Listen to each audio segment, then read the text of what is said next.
Resignation था वो 22 को हुआ, 22 मार्च,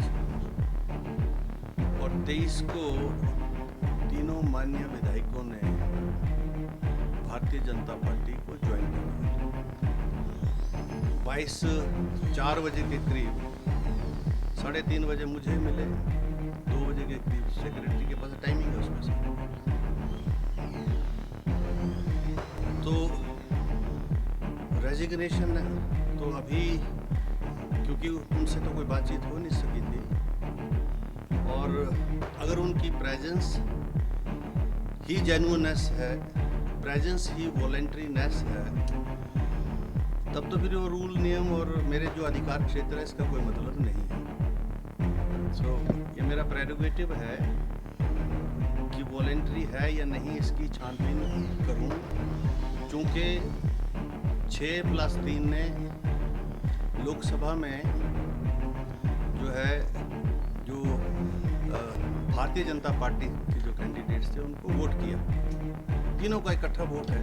अब ये वोट उनका अधिकार है, उसमें भी मैं जो है कोई टिप्पणी नहीं करना चाहता, लेकिन उनका कंडक्ट ऐसा शो कर रहा था कि वो किसी ना किसी प्रकार से कोई ना कोई प्रलोभन में है या किसी दबाव में है,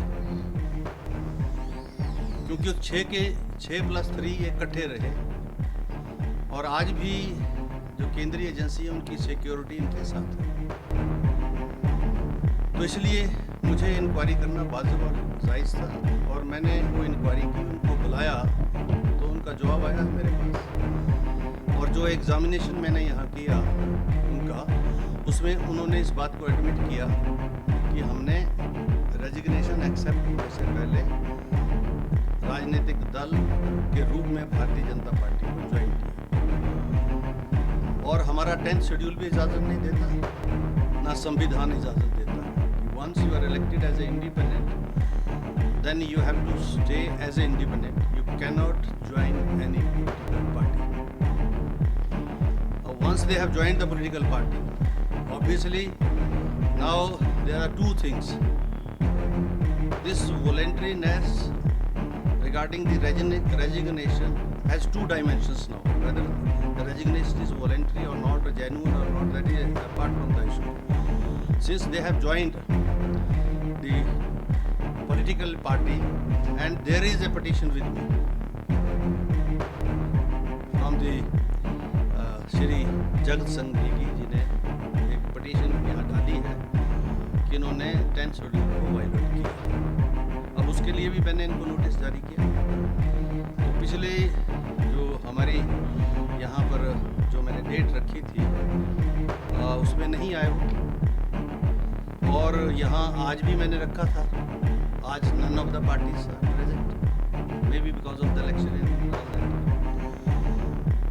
अब हाई कोर्ट में भी गए, जैसा मैंने कहा, तो हाई कोर्ट ने तो अभी जो मैटर डिस्पोज ऑफ किया है उसमें इस बात को दोनों माननीय जजों ने माना है कि स्पीकर के अधिकार क्षेत्र है रेजिग्नेशन को एक्सेप्ट करना और रिजेक्ट करना। It is not that it is to be accepted, I can reject it also, और उसमें तो हम जो है हाई कोर्ट का कोई अधिकार क्षेत्र नहीं है।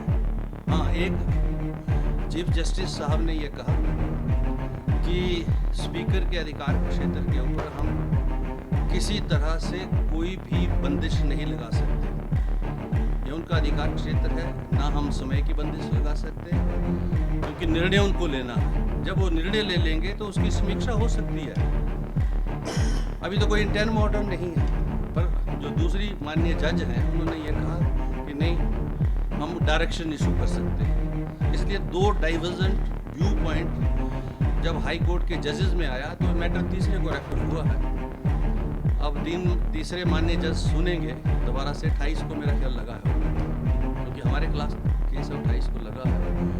तो एक वो अलग से प्रोसीडिंग्स है, मेरी प्रोसीडिंग्स इंडिपेंडेंट है, मुझे कहीं से भी कोई मेरी प्रोसीडिंग्स के ऊपर स्टे नहीं है, ना किसी हाई कोर्ट का ना सुप्रीम कोर्ट का है। I can proceed. लेकिन आज चूँकि दोनों पार्टीज नहीं हैं, इसलिए मैंने अभी आधा घंटा इंतज़ार करने के बाद मैंने इसको फाइनल ऑर्डर पर फिक्स कर दिया, the final hearing with the final order, and that is expected in the end of this month or the first week of the June. So the date will be conveyed to the media, but it is fixed now for final hearing and order. Thank you very much. If any court का फैसला आएगा वो कुछ और है, that is a different issue. Court में इसके अलावा कोई फैसला नहीं आ सकता। कोर्ट में तो यही आएगा, तीसरे जज जो है चीफ जस्टिस साहब के साथ जाते हैं, उसके साथ करते हैं। उन्होंने तो दोनों जजेस ने यही बोला है कि अधिकार क्षेत्र एक्सेप्ट रिजेक्ट करने का हमारा नहीं है। High court has no jurisdiction to accept. पर ये दूसरे एक जज ने ये बोला कि हम डायरेक्शन दे सकते हैं कि इतने दिनों में डिसाइड करो। तो अभी तो डायरेक्शन जब आएगी तो देखेंगे, पर हमने जब फाइनली डिस्पोज ऑफ के लिए रख दिया, 28 को लगा है, I may decide it by the end of May also, I can decide it in between also, but since the political parties they are in campaign and both the parties they don't have time, जो लग रहा है उनके conduct से, तो इसलिए मैंने तो अपना ऑर्डर करना है। फाइनल जो है हियरिंग पर लगा दोनों पोलिटिकल पार्टीज को मैं इन्फॉर्म कर दिया on such and such date this case will be finally disposed off from the Vidhan Sabha. फिर जुडिशियल स्क्रूटनी में जिसने जहाँ जाना है वो जा सकता है, उसका अधिकार क्षेत्र है। ये जो मैंने 6 का फैसला किया था तब भी मैंने यही कहा था कि मेरा फैसला जो है वो, क्योंकि सुप्रीम कोर्ट की बहुत सारी ऐसी जजमेंट्स हैं जिसमें उन्होंने कहा कि speaker while conducting in a precise judicial manner, I have 3 type of powers here inside the hall, no court can interfere inside, and listen to me, and when I sit here in the chamber, then I enjoy the executive powers and the powers which are entrusted upon me through the constitution as a preside judicial powers also, and administrative powers are subject to judicial scrutiny and all those administrative powers also, because I am administrative head of the secretariat. Appointment, selection, seniority, termination, suspension, this is an independent secretariat. The speaker enjoys all powers. All these are subject of a judicial scrutiny. Likewise, preside judicial as the Supreme Court has held. Otherwise, these are the different domains. Speaker is a different domain. Lok Sabha secretariat is a different domain. Lok Sabha domain is different domain. Because tomorrow I am asking a question. Any court where there is a pendency of the cases, certainly we can discuss all those pendency here.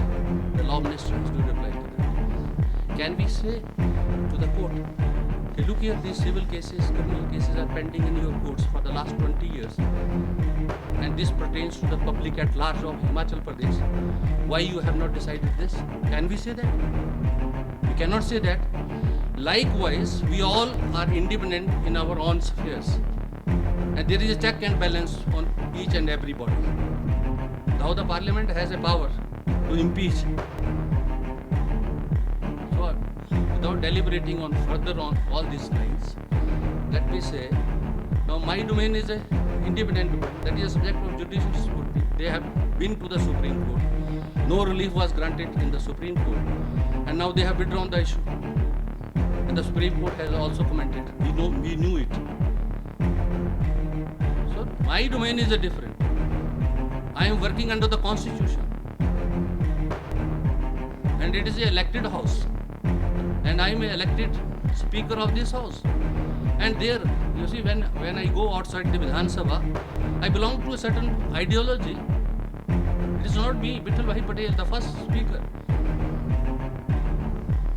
So when I am a political person, certainly I can work for a political person also, party also. Where is the embargo on me? उसी के तहत तो कार्रवाई हो रही भाई साहब। वही तो पिटीशन है नेगी जी की कि जब तक इनका जो है रेजिग्नेशन एक्सेप्ट नहीं हुआ, इन मान्यों ने दूसरे जो राजनीतिक दल है उसको ज्वाइन कर लिया, और उसका आप बोल रहे इन्फ्लुएंस नहीं है। जयराम जी क्यों गए इनके साथ? मेरे साथ डॉक्टर जनक और वर्मा जी क्यों आए? What association they have with those people? So they are no more independents, they are influence of certain ideology. I have been an independent MLA for twice here, और मैं कर भी रहा हूँ, आगे भी करूँगा। मैं आगे भी करूँगा क्योंकि अंदर मैंने निष्पक्ष हूँ, दोनों दलों के लिए, सभी सामान्य सदस्यों के लिए। यहाँ आता हूँ तो मेरी एडमिनिस्ट्रेटिव पावर्स हैं, which are subject to scrutiny. I am a political person. Once I will be elected, thereafter I can be a speaker. Once I have to be MLA, thereafter I can be a speaker. So I belong to a certain political ideology, and there are elections. Om Birla जी ने भी election लड़ा है फूल के निशान पर। मेरा निशान हाथ है, हाथ से मैं चुनाव लड़के आया, तभी विधायक बना। अंदर में हाथ नहीं दिखाता। पर दो जो माननीय यहाँ पर रहे हैं स्पीकर, वो तो कुर्सी पर अंदर वाली विठल भाई पटेल की कुर्सी पर बैठकर बोलते थे हम तो RSS से संबंधित है। We are proud to be member of RSS, which was shocking state of affairs with Mr. Bindal and Mr. Parmar. Yeah, they are talking about the ethics in politics. ये शॉकिंग स्टेट ऑफ अफेयर्स। हम तो बाहर जाके जो है party के candidates के लिए काम करते हैं, कर भी रहे हैं। अगर कोई एम्बार्गो होगा मेरे पर कॉन्स्टिट्यूशनल तो बता दे।